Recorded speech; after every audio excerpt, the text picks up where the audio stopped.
Well, hello, friends. Now, I am so excited because I can have one of my dearest friends here today, Robin Jones Gunn. And we're talking about her new book, Tea with Elephants, which I do not have enough words to tell you how much I love this book. It is so wonderful, Robin. But first of all, before we talk about the books and the travels and all the things, why don't we just start by you introducing yourself to maybe those who haven't heard of you?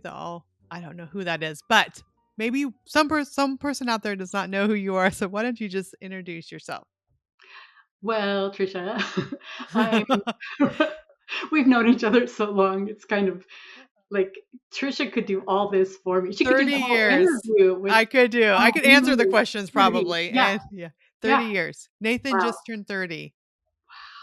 I met her Yeah. when she was still pregnant with Nathan. So, okay, Mhm. so my name is Robin Jones Gunn, and I've been writing for actually longer than 30 years. And I've Mhm. written over 100 books. And I write a lot about women's friendships in the Sister Chick books, the Christy Miller books, the Glenbrook books, and now the Suitcase Sisters, because I feel like that is something that more and more we have to learn how to cultivate and to be good friends. Years ago, Trisha started a little online, or well, it was just through emails, a little group Through for us. email. There was Yeah, no Facebook. There was no no eh, chat let's room you age could go that's into yet, or aging ourselves, Robin. I know, but they did have the internet, so we're not quite that. Yeah. But that group, that One Heart group, that was what we called it, and that it was just so inspiring to be able to have friends that you could share the things that we were going through, and then the really difficult things. So with Tea with Elephants, I wanted to take some of those feelings, Trisha, from back in the One Mhm. Heart days, and like, okay, we're on this trip, we're in Africa, we're away from everything, and now I'm going to confess to you, my friend, this is what I'm struggling with. Mhm. And then how the story rolls out of how God meets them in that sweetness of their friendship to show them who He is and what He has planned for them next. So I love it. Okay, so yeah. so many things. I remember okay, just going back when I first met you. I remember we were gathered around these campfires or tables or something at Mount Hermon. Maybe it was. I think it was in the central lounge around the fireplace, and you were telling the stories of getting into the hot tub. I don't know, maybe not that time, but these stories, these travels, these Yes. places. Oh, smuggling Bibles, and I mean all these things. And I was just sitting there like, wow, these are so amazing. And then I remember years later, you came and went to Glacier Park, and I remember you telling some stories to my kids about some of these travels and what God has done. And I'm like, these need to make it into a book someday. And you have with the Sister Chicks books, with some of the Christy Miller the books, these stories that I sit around tables and campfires and different things. You just weave them into these stories.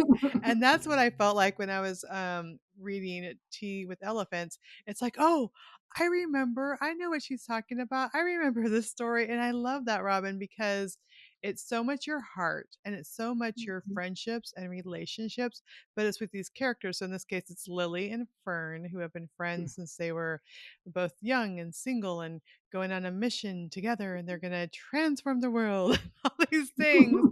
And then years later, they come to a place where they get a chance to go to Africa, which we'll talk about more about the storyline. But they do have that quiet time, and this is what's really going on in our lives. And I know when we get together, it's like, hey, great to know you. And when we have a chance to actually sit and talk, which the last time we were just Yeah. buzzing by each other, but we get to hear, like, okay, this is what's really going on. And this is a struggle that I have. And even some of the struggles. So when I was reading about the confessions that Lily was Mhm. making to Fern and Fern was making to Lily, like, I've had some of these same conversations with Robin before Yeah. about marriage sometimes doesn't turn out like you think it would, or it's so busy and all these things are going along. And did I miss God's plans for me? And these are real conversations that I know we've had. I know in our One Heart group, we'd Yeah. had these prayers and conversations. And to see these things woven through the story, I don't know. It's just, I think that's why your books touch readers. It's such a special way Mm. because it's real life, real struggles, Yeah. People are at the crossroads of their lives. There's ups and there's downs, and we're just sharing our hearts with each other. Okay, I just like I spilled all should that out. no, that's ideal because I learned when I first started writing the Christy Miller books that I could write nonfiction and I could tell all these teenage girls, okay, this is how you trust God. This is how you don't go Mhm, with the wrong guys. This is how you make good friends. I could do lesson plans. I could teach them. I could lecture. I could write nonfiction how tos. But when I put it in a story, when I wrote a novel, made it a love story, when I showed how these characters were figuring these things out, then mhm, the girls not only read the books because they loved reading novels, but they saw themselves in the stories and absorbed the truths. And that became sort of the template that God put over my writing mhm, career, I guess you could say, because I didn't know what I was doing. I didn't, I wasn't trained to be a writer, but I just had this desire to give these girls direction and hope and encouragement. So everything you just said, it's like, yes, that's every time before I start to write a book, I always start a binder and I write out a prayer and I just give the project to the Lord. And there I actually have two binders, which are complete books that have never been published, and I surrendered them to the Lord. And I really think they were just books I needed to write, but mm. they didn't need to be published, or maybe not published yet, or I don't know. Right. But with that prayer, it's always been for the readers, so that there Mhm. would be something in the book that would just touch their heart and draw them closer to the Lord. So just I don't know, I just loved hearing you say all that because it was like, yes, prayer answered right there. That's exactly it. Yeah, and I think when I mean 30 years ago, I was a young mama with three little kids. Like someday I want to write a book. Who knew I'd be interviewing you for my podcast? I've written over 90 books. You've written over 100 now. I mean, God has done more than we ever expected. I love that verse. He will do exceedingly more than you ask for or imagined, which is so true. But also, life is way hard. Like it is hard, and Mm-hmm. there is challenges, and I think we think we can be like, if we just do what God asks us to do, things are going to go swimmingly well, and the tulips are going to smile and dance at us as we walk down life's paths. And it's just, and there is wonderful stuff. Like our friendship has been one of the great joys of my life, and Me too. the doors and opportunities have been open. But there's also really hard stuff and hard Mm-hmm. challenges and things done against us, things we've done and regretted. I mean, there's so many things, and I love that novels. First of all, it helps us to explore our own thoughts as we're with the characters and thinking through things. It reminds us that we need relationships and we need to lean into each other. But it reminds us that all of us have these questions. All of us have these things that maybe we don't confess to each other because we don't have time to slow down. And I love how your characters, they get gifted this trip to Africa, which we're going to be talking about that in a minute. But and they finally have time to slow down. So right now, you and I finally have time to slow down and catch up, which we Yes. didn't when we saw each other. So thank you, listeners, for being along during our catch up time. But I think we miss that often in our fast paced society, just the slowing down, having conversations, catching up, and sharing the highs, the lows, the amazing things God is doing, and then the struggles that we have. Mm, exactly. Well, you're I supposed to go agree. off of there. I can That was gladly go on. leading you to talk That was to it was that's the thing. It was so eloquent. It was like, yes, I agree. And I was thinking while you were talking, like that friendship, the value of the friendship that we don't even see at the time, but Mhm. how it really knits our hearts together. And some of the listeners know, Tricia, that you and I have actually written two books together, and Right.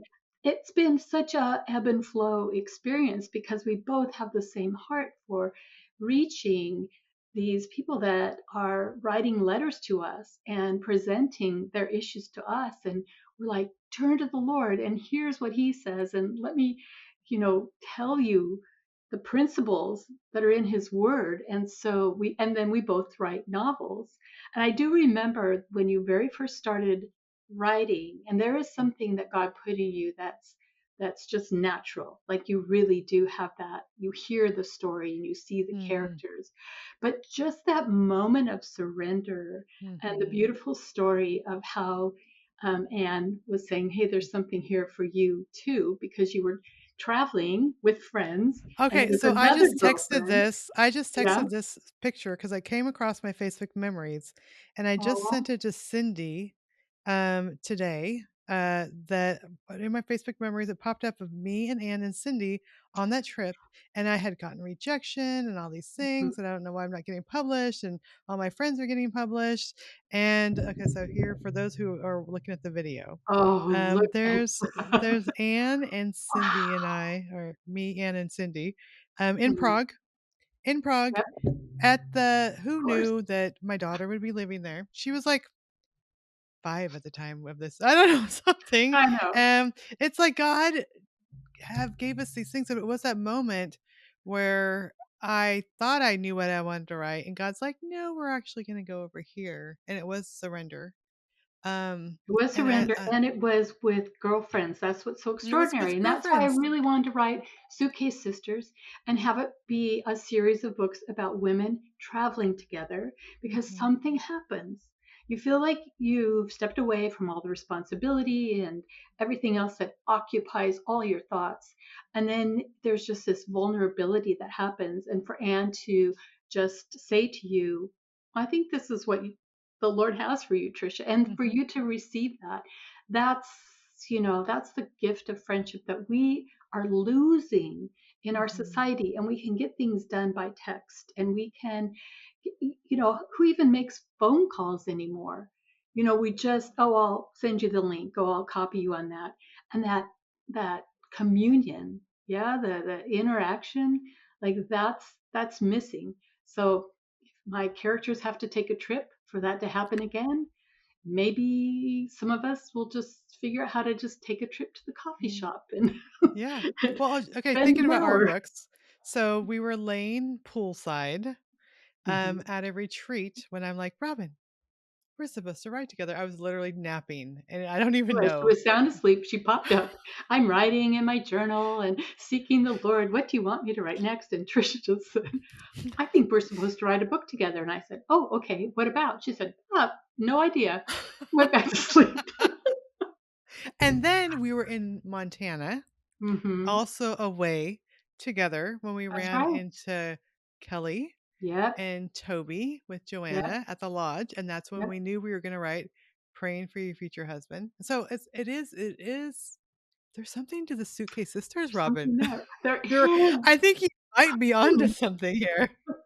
Well, you know what I thought when I was looking at the schedule and finding out that we were going to talk about this book, because we've done some other interviews, and I thought, I feel kind of like a fake because I just saw you 2 months ago and we barely had 3 minutes before somebody else came up, or there was some, oh, I have to go here or there, because we were at a conference, a writers conference at Mount And Hermon. we were speaking, and so that's a lot Yeah. of pulling And different just directions, being yeah. available to all the people that came and wanted to get their questions answered. So I thought, hmm, Trisha and I probably have to go take a trip somewhere so we can do. We need to research that. Well, I we need to research your know, next I book know. coming up. I Yeah. know, love it. And I did that with Melody Carlson a couple times, where Mhm. we would just book a little place and we'd get up in the morning, have our coffee together and kind of chat. And then the rest of the day we just write, write, write and get ourselves some lunch. And then we'd have some tea about 4 o'clock. And then about 6 or 7 o'clock, we'd have this long dinner and we'd talk about what we wrote or read bits to each other. It was so dreamy. It was the best kind of writer's retreat. We need one of those. Okay, so, I have November. Let's see, I Yes. don't have anything in November yet, Robin. Let's talk about this. Anyways, back to the S interview. oh, yeah, we're doing an interview, sorry. But maybe Oh, that will be a motivation for some people who say, yeah, even my sister, I just had mhm, last month the most fantastic time with my sister, and we had not just stopped to be just, there were no husbands, kids, grandkids. It was just mhm. she and I. It was great. Yeah, So yeah, good. my mom and I, so my stepdad passed away last Hmm. January, and I drove her from her car from, Yeah. Northern California to Arkansas, so 3 days in the car. I heard stories I have never heard. I Yeah. mean, like, big moments in her life that I Yeah. had never heard before because we were in a car together for that long and Mhm. driving through desert for a lot of There's it. nothing else So to there's do. nothing to look at. But yeah, I think we do need to do that. And I think in our lives, well, we think about it. I mean, for so many, I mean, we have wagon trains, you have people around campfires, you have people meeting at the well or washing clothes at the creek. There was gathering places. And I even get my groceries delivered um half the time because I'm doing No. things and I'm busy and yeah. So okay, we definitely need to get together, Robin, and Yep. like do Suitcase that. sisters. Suitcase sisters. I will pack my suitcase. Okay, so let's talk about Africa a little bit because I want to hear. I know this story so well. I could tell Robin's story of Africa, but I won't let her tell her story about Africa. But the funny thing is, so I just wrote my book that has Africa in it because I went to Africa with Mhm. Awana in 2016 and or 2015 or 2016. But my book that just came out, Trust the Stars, has a safari in it. It has the monkeys in the trees. It has the two women. It was like that is probably the first at least 50 pages. And as I'm writing, because when you go to Africa, I will just say this: it is like it's almost like you're in a dream. And Mhm. it's everything. Your senses are heightened because it's so different from everything Mhm. and the culture, the people, the food, the lodge, the buffet at the lodge. I mean, all even the elements that you had in here, the animals. Like there's a monkey out the window right now. We were when we were checking in, they're like, make sure we were in a tent. I was with Rachel Wojciechowski. I think that's Rachel Mhm. Wojo. And they're like, make sure you lock the lock inside on the tent flap because they will Mhm. monkeys know how to open the tent flaps. And so as I'm reading your book, I'm like, "Oh, I love this. I love Africa." But I think just that whole part of being there and the richness of there. Let's talk about your story and your connection because this really ties in to the book. Well, I wanted to go to Africa when I was in college because I really believed that I should be a missionary because that was the best way to tell people about God's love. So I went to Urbana, which is a missions conference in Illinois, and I had filled out ahead of time, here's my interests and abilities and my education and my skills and experience. And then they took all that and put it in the computer and lined it up with where there were openings around the world where I could serve.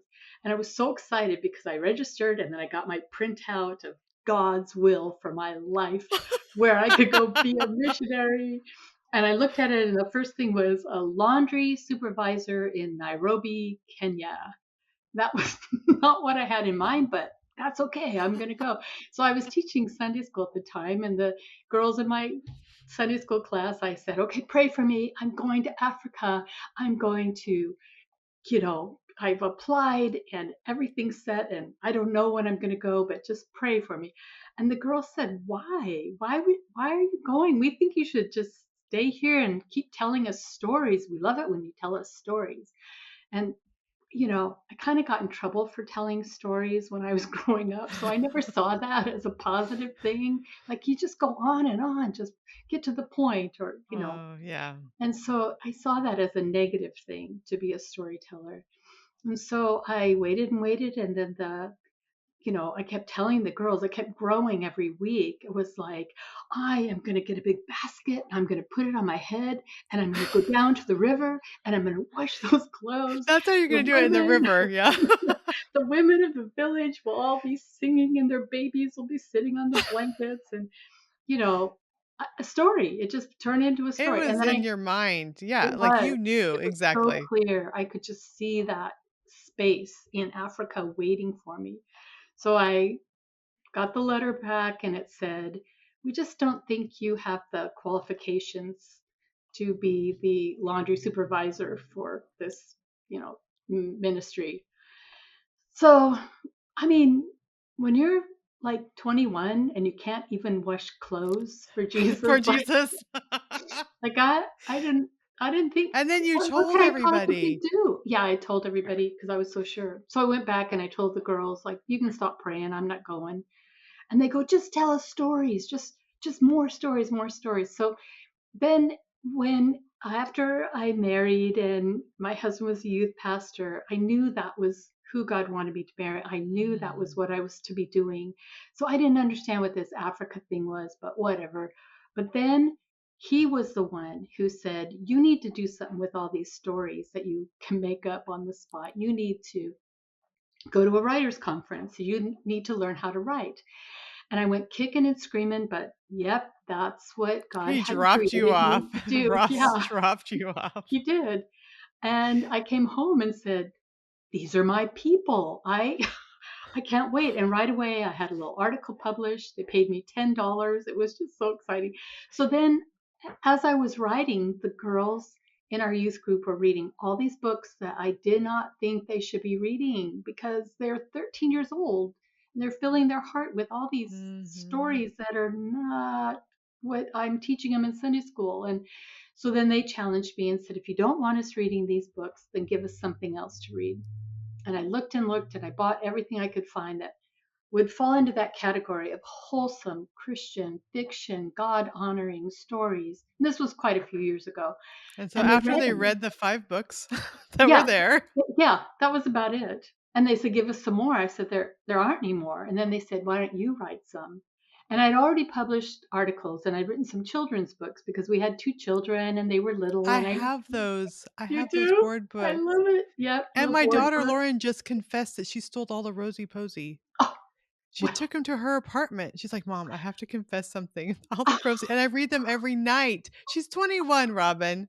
She stole my Rosie Posy, my signed Rosie Posy I books. love that. Okay, go back to your Oh, story. I interrupted okay. you, sorry. No, I love that. So I took the girls up on the challenge and they helped me and it took 2 years and they told me everything I did wrong, everything they changed names of the characters and 10 different publishers rejected the books. And then finally they were picked up by Focus on the Family when they had first started publishing books and they published the first Christy Miller book and then they asked for more and more and more. And I kept getting letters from girls who told me how their hearts had been changed, how they came to know the Lord or they trusted Mhm. God in big ways. And then I started to see that the books were the missionaries, not me, but that I was just doing what God created me to do, to be a storyteller. And the books were going out all over the world. And then years later, I was invited to go to Africa to speak at a conference, Africa, and my friend, who's Kenyan, Wambura, took me to uh, this. I write about it in the book. This treetop hotel where we go Mhm. tea with elephants up on the top floor. And when we were coming back to her house in Nairobi, um, we went by over a little bridge, and here's this grassy area by the river, and there are women washing their clothes in buckets, and their little babies are sitting on the blankets, and the sun is shining, and the cool water of Mount Kenya is coming through. And Wambura told me, you need to get out. You need to go put your hands in her bucket, don't you? I said, I do.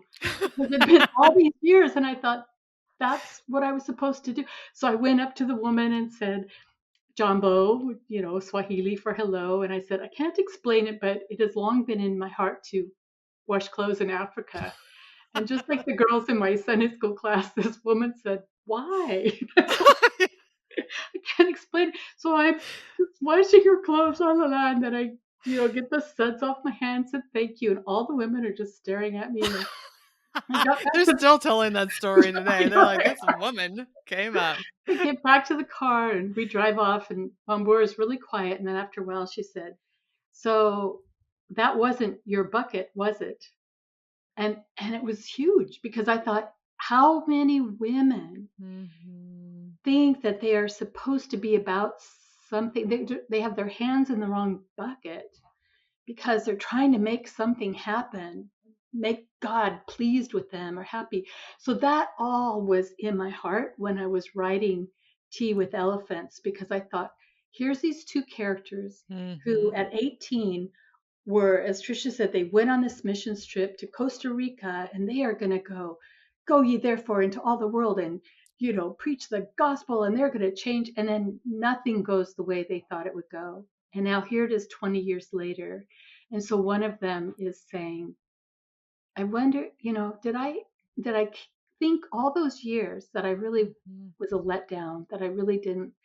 And she, of course, sees through the story. Oh, no, you just didn't know. It's a mystery. You just walk in the mystery and God reveals it. You don't hold on to what you think is your will for your life or God's will for your life. It's so much bigger and better. So And much I better. love that, so I'm not finished with the book yet, so don't well, you're not gonna give it Oh, away anyway because, yeah. it's a But, of happy course, ending. we know Robin's book are always happy endings, but Yeah.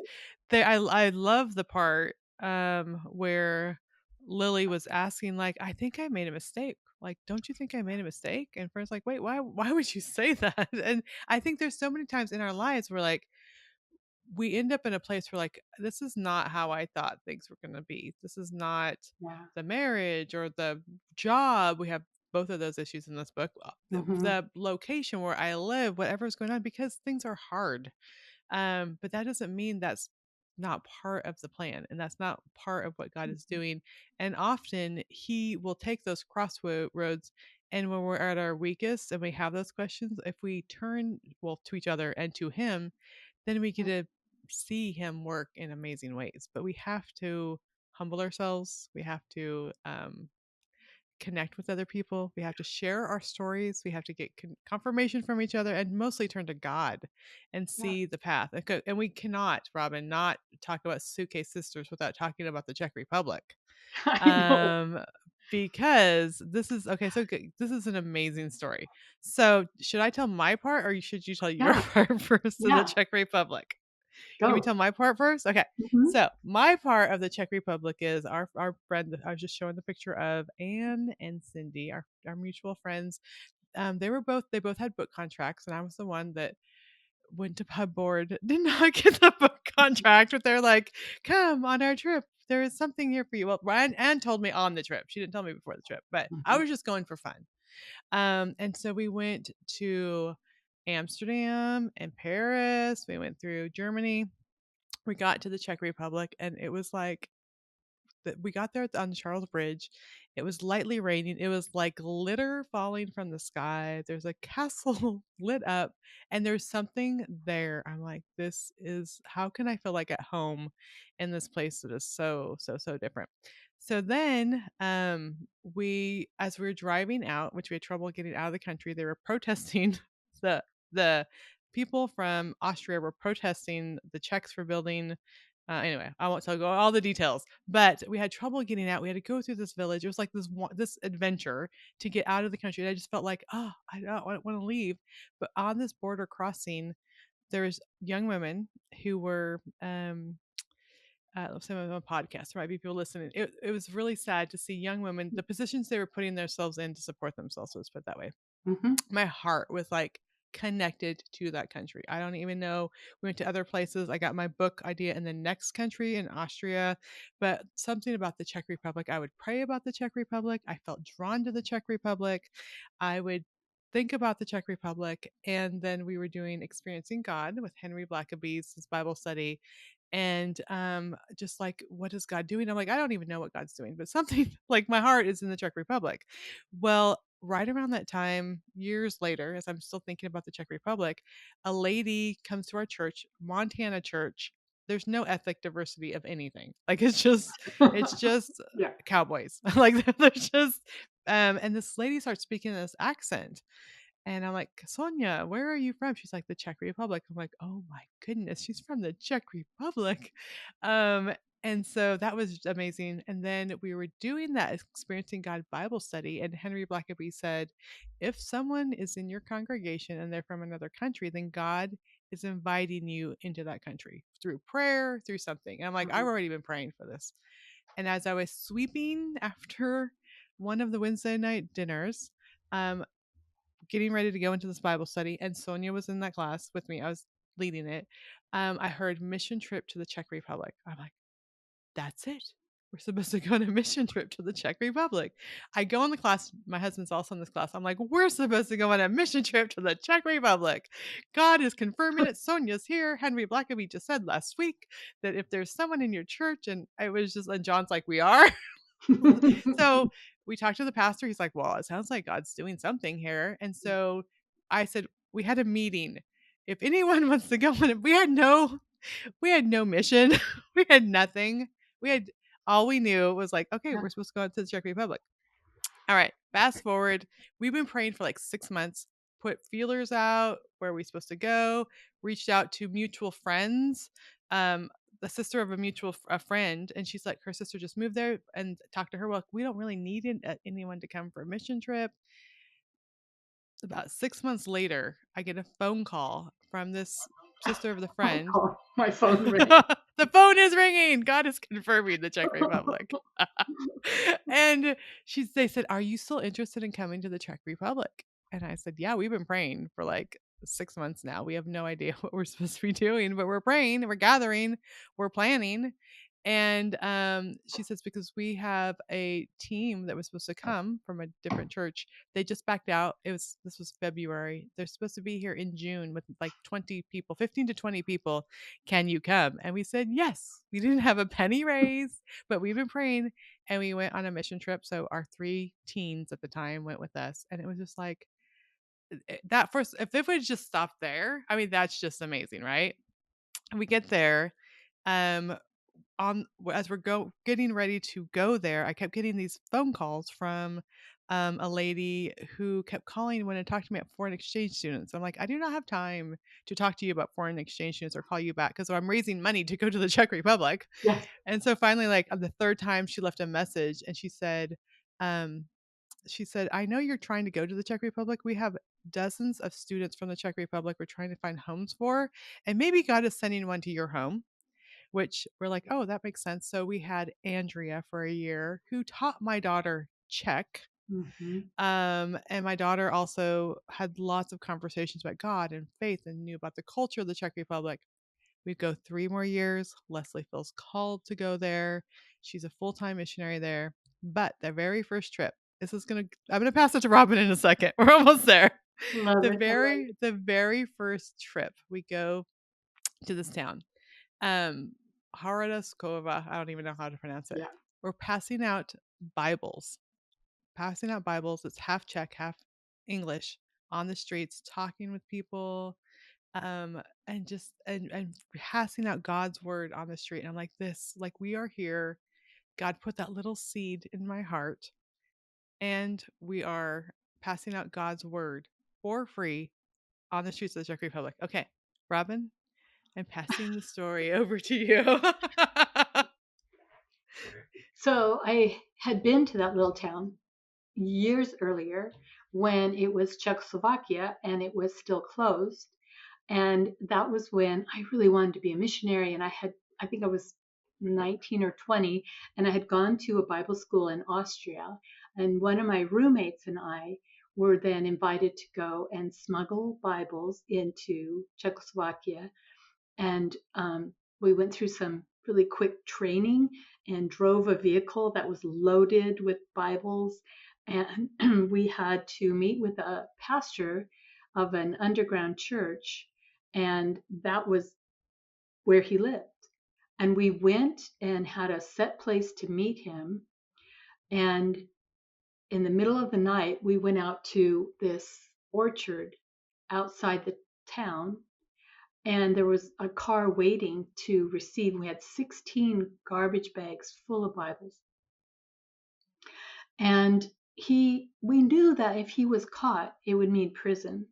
We knew if we were caught, it would mean prison. But the way that these men, when we were delivering the Bibles, and they're just receiving Bibles, they're just weeping, and they just fell on us. We could feel their tears go down our necks, and just, and here I am, this young woman, Southern California, grew up with everything, and just to see another part of the world and how they cried over God's word. Whereas I had a half a dozen copies of the Bible, and sometimes I forgot and left a copy at church, Mhm. and so that experience really radically changed me. I did another trip to East Germany also. I wrote about it, and it was one of the stories I was telling around the campfire when Trisha was there one time. Just Mhm. the life changing power of God's word, that people would risk their lives. We just don't even understand that. And then um, two amazing things happened in Africa when I went to this writers conference, and I just happened to sit across the table from a man who was going to do the morning keynote. And I started asking him, "Where are you from?" "Oh, you're from Prague?" "Oh, I've been to Prague." "Well, when were you there?" And I told him, and he said it was communist. And I told him, and he said, well, because he was younger, quite a bit younger than me, and he had, as a college student, been given a Bible that he knew someone had smuggled it Mhm. in, and that he read it, and the translation was, it had been 400 years since a translation had been made. So it was kind of like King James Mhm. plus. And God asked him, "Would you translate it into a modern translation for this generation?" And he was thinking, not me, not me. And he said, "Why don't you ask somebody else, God?" And the Lord told him, I did. And they all said no. "What are you going to say?" Mm. And he said he just fell on his face on the ground. He felt like a butterfly with a pin in his back. Like, Mhm. "Oh, Lord, you are so holy. Yeah, if you're asking me to do this." And it took him 10 years. And just, that's a whole other story of how that new translation has had such an effect in the Czech Republic.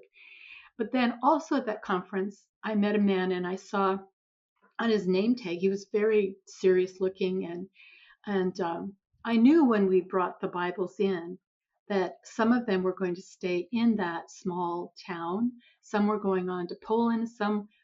A lot of them were in Russian, and they were going on to Kiev. And so, or we called it Kiev back then, right? But going to Mhm. Kiev. And so I saw this man's name tag, and it had the name of the mission that I had gone with. And I said, "Oh, that mission is still going. I know those people." And I told him the story. He has no expression. I'm telling him the whole thing. And then he says, "Were you part of the all girls group?" "Yes, you've heard of us. We were praying." Because the men kept getting stopped at the border. So then when my roommate and I, there were like a couple of girls with, long hair, like, "Oh, we're just on a holiday." We got in and out the borders. But that he told me he was the underground contact in Kiev that received that shipment, and they had waited months and months and months. And then he heard it was a couple of girls that brought it in. It's like, and you're in Africa. I'm in Yeah. Africa. You're here. I mean, this is. And yeah, and then for Leslie to end up there and marry someone. And oh, so the pastor that she moved with said to work at his church was Peter. Peter grew up Christian, and his family got some of the Bibles, and they would have people come to their house, and they had a big, big, big, big garden, and they would take the sack. He was telling me the story.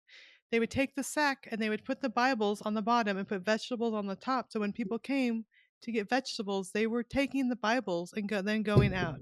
This is who Leslie moved over there to work with, Robin. Like, it's just like God is like so. Mm.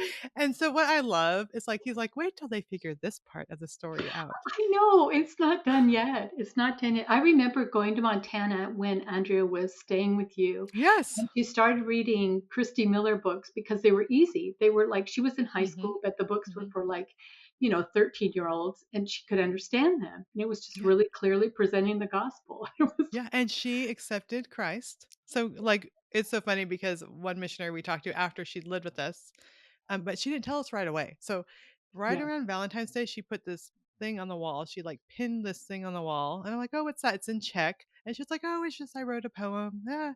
And so she's reading Christy Miller books. She has this poem on the wall, a letter. We found out later it's a letter to Jesus, committing her heart to Jesus. And she said, "I didn't want to tell you." We're like, "You've like in February you became a Christian and didn't tell us till you left."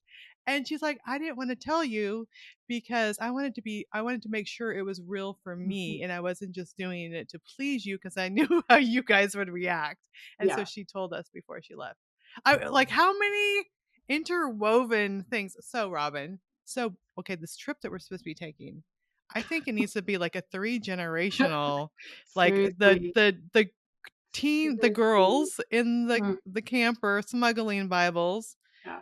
on the street passing out Bibles, and then this new generation living there. I mean, we need to Well, go there and research this book. This is going to be a suitcase sister. Send this to your editor, please. extravaganza, yeah.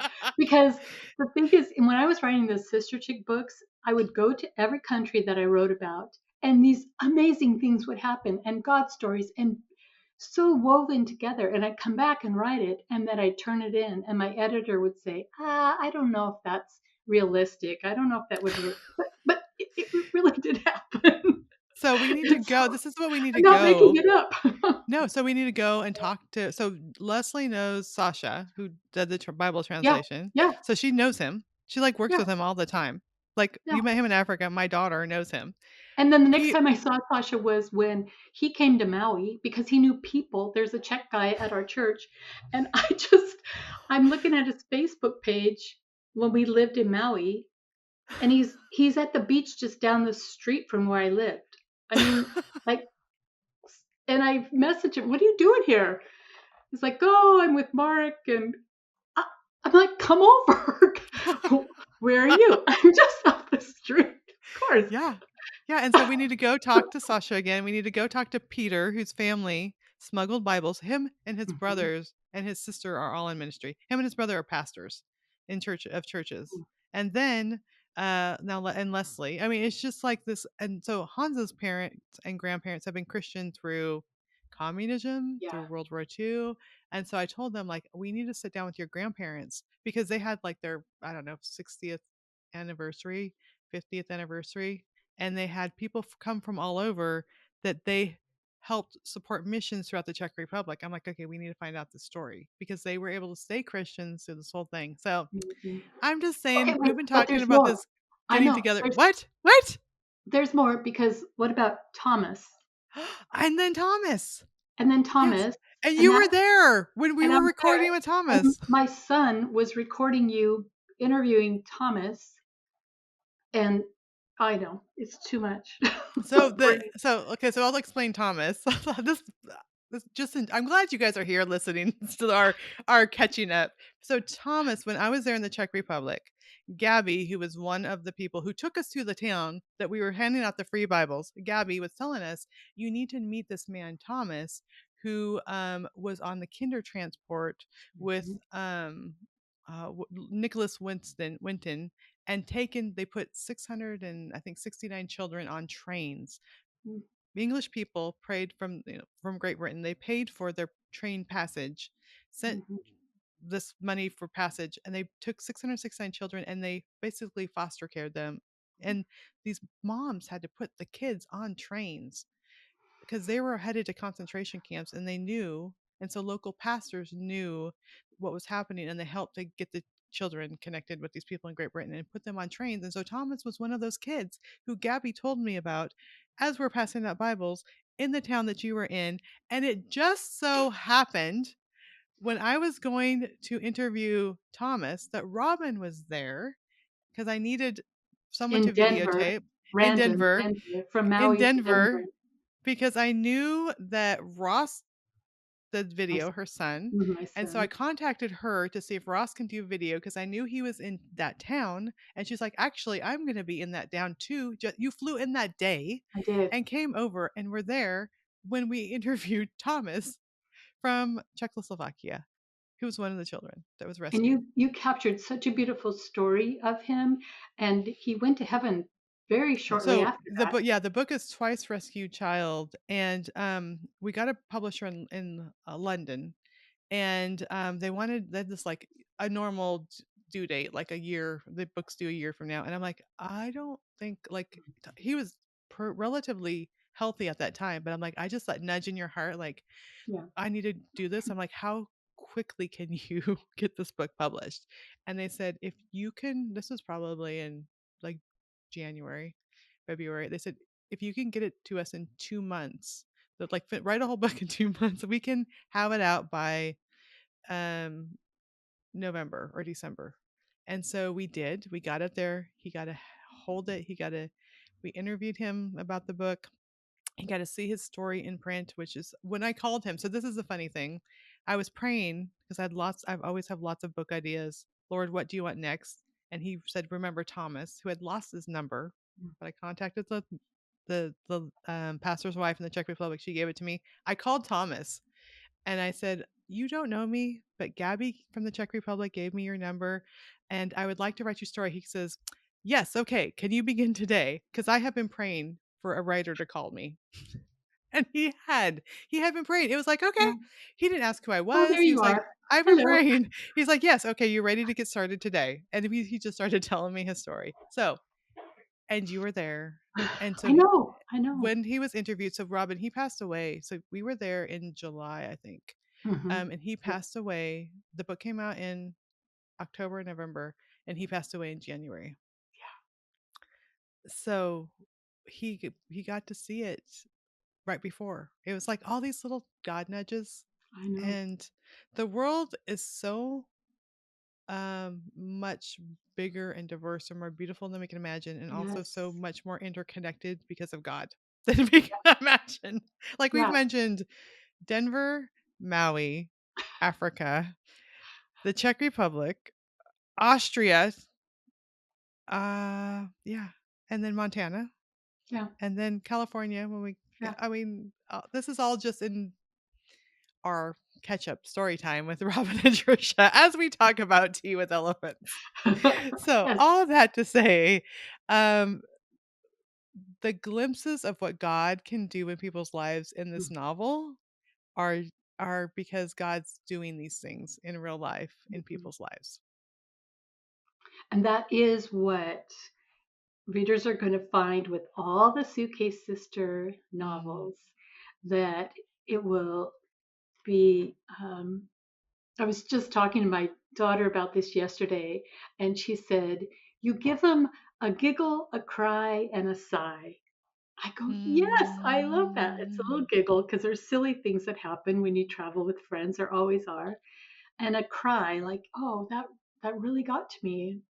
And then Mhm. a sigh at the end, like, oh, yeah, that's just what I needed to hear. I That love really it. lifts me up. And so that's what I promise to you readers, that you will have a giggle, a cry, and a sigh with the Suitcase Sisters. And I pray that it will motivate readers to reach out to a friend to just really deepen a relationship and be vulnerable and open up. And then who knows what God might do. And with the travel in the books, the different destinations, that's the bigger picture of God is at work everywhere and Mhm. his people are everywhere. And when you see that, you just feel so different about how God's working in your life. And I think the only accurate response is full surrender, like a butterfly with a pin through your back, really. Yeah. So good. Okay. Where other places are these suitcase sisters going? Can you I tell can't tell us? you, I can't yet. Oh, No. okay. But Okay, then I know I'm working on the second one right now. okay, but the And one for the Czech Republic, you're gonna take me along, right? that's going to be down the series then. It's okay because I'm gonna keep voting for this one. Like, we're gonna write a letter I love it. campaign. I And okay, love it. Robin, I remembered one more thing. Oh, Nathan and I have a book releasing. Well, by this time that this yes. airs, will have released, set in Prague in the Czech Republic, and The it's his second first. one, No, Nathan's first published novel that was I is set didn't in realize. Prague. I didn't Breath of realize. Bones is set in Prague in the Czech Republic during Trisha, World War II. Trisha, See what God does, all I the things. know. But since you I can't know. tell us where the next travels But are, it's good. ah, okay. But I'm still gonna vote for the Czech Republic. Like, you need to let your editor know that I said this is a vote. Hey, this is what I've learned, especially with you, Trisha. I If it's know. God's idea, it's going to happen. It's so true. It's so true. I, It's I so don't true. have to say yes or no. I just say, okay. And then It's we like, can recreate this little photo that I just oh, texted yes, to yes, Cindy. The little photo, yes. but your face is gonna be in there with us this time. I love it. So I was with yeah. you guys and then when I saw you at Mount Hermon the last day, we got in line for breakfast and I had this scarf on. I'm like, hey, hey, remember this? My Yes. scarf. And you guys brought it back On that trip. to, yeah, for me specifically because it was from that trip and that your time together. Mm-hmm. Anyway, I think if there's anything with the takeaway for the listeners of this, besides just like God's Good way amazing. to bring out the moral lesson out of our rambling. I mean, because it's so true. It's so It's true. it's that just trust him because Mm-hmm. he wants to do these extraordinary things in your life. And when we get stuck on putting our hands in the wrong bucket because we think we know what we're supposed to be about, then it just leads to a dead end. But when it's just this complete surrender, I mean, whew, Look what God can do. yeah, Look what I mean. This little story time is look what God can do. yeah. And so Tea with Elephants. When is the release date? It's going to be out on October 15th. Okay. And there's a verse on the I think they put it on the back cover. It's from uh, the Living Bible or the Message, but it was just we had to use a paraphrase for it because it's in Romans 8 and it says God's Spirit beckons. There are places to go and things to do. That's Oh, it. I love It is that. God's Spirit beckoning. Oh, and he's beckoning us to the Czech Republic, Robin. No, just kidding. Well, thank you. Okay, Robin, where can people go to find more information about you and all the books? Because we've talked about a lot of them, Yeah. and you just need to. So this if this is released before, I don't know when this can release, but there's a lot of reading you can do while you're waiting for Tea with Elephants to release. Yes. So tell Yes. us where they can find all the So books. go to robingunn.com, robingunn.com, robingunn.com, and then click on the link to the shop. And then you'll see, now I don't have all my titles in there, but a lot of them are available through the shop because sometimes with a series, it's really difficult to get all the books in the series. And I get so many requests for like, they're just going to sell series here in the shop and some standalones.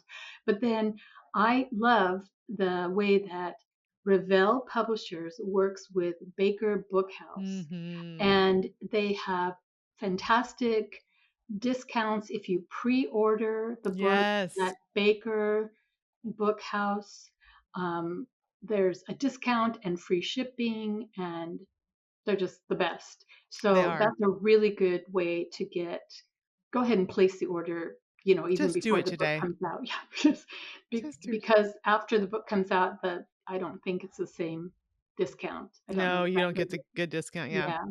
So, yeah, that's the easiest place, Robin. And then I also have to say, since this is a podcast, I co-host Yes. a podcast with a mutual friend of Trisha's and me, Trisha and me, and it's Cheryl Broderson started this podcast called Women Worth Knowing, So and good. we just tell stories about ordinary women that God used in extraordinary ways. And if you go to Women Worth Knowing, you can listen to an interview we did with Trisha on the podcast. I think it was 2 parts, or maybe we had to do 3. I think it was 2 I parts think it was because you 2. kept I'm like, "This is hard when someone We had knows too all much. your secrets," and like, "Oh, you wanna talk about that now, Robin? Oh, we're gonna talk about this too. Okay." Yeah.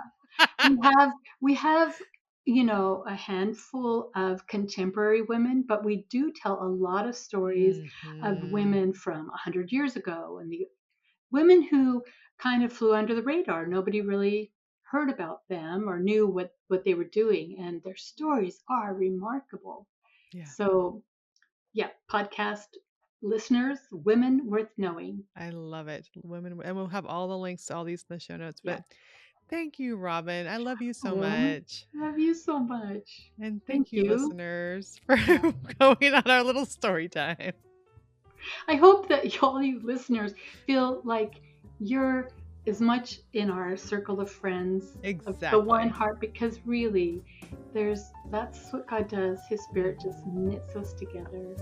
Love Yeah, it. I just I love it. love it too.